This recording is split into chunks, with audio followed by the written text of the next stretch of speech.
அரசியல் சட்டமும் தேசிய கீதமும் தமிழக சட்டசபையில் மீண்டும் அவமதிக்கப்பட்டுள்ளன. இதனால் கவர்னர் சட்டசபையிலிருந்து வெளியேறினார் என கவர்னர் மாளிகை விளக்கமளித்துள்ளது.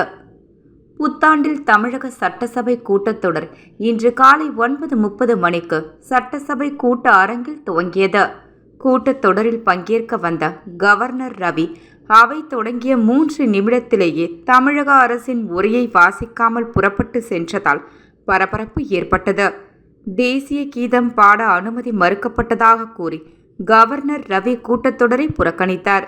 இதற்கு விளக்கம் அளித்த கவர்னர் மாளிகை தரப்பில் 9:43 மணிக்கு எக்ஸ் சமூக வலைதளத்தில் பதிவு ஒன்று போடப்பட்டது.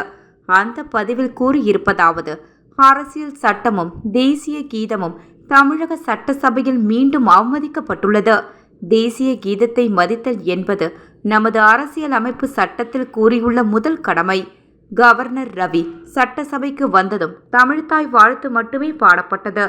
தேசிய கீதத்தை பாடுவதற்கு முதல்வர் ஸ்டாலின், சபாநாயகர் கவர்னர் ரவி வலியுறுத்தினர். ஆனால் தேசிய கீதம் பாட மறுப்பு தெரிவிக்கப்பட்டது. அரசியலமைப்பு சட்டம் தேசிய கீதத்தை அவமரியாதை செய்ததால் கவர்னர் ரவி சட்டசபையிலிருந்து வெளியேறினார். தேசிய கீதம் பாட மறுக்கப்பட்டது கவலைக்குரிய விஷயமாகும்.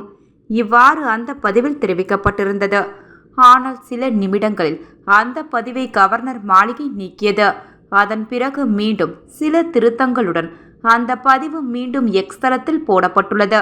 கடந்த ஆண்டை போல இந்த முறையும் கவர்னர் சட்டசபையிலிருந்து பாதியில் வெளியேறிய சம்பவம் அரசியல் வட்டாரத்தில் பேசு பொருளாகி உள்ளது.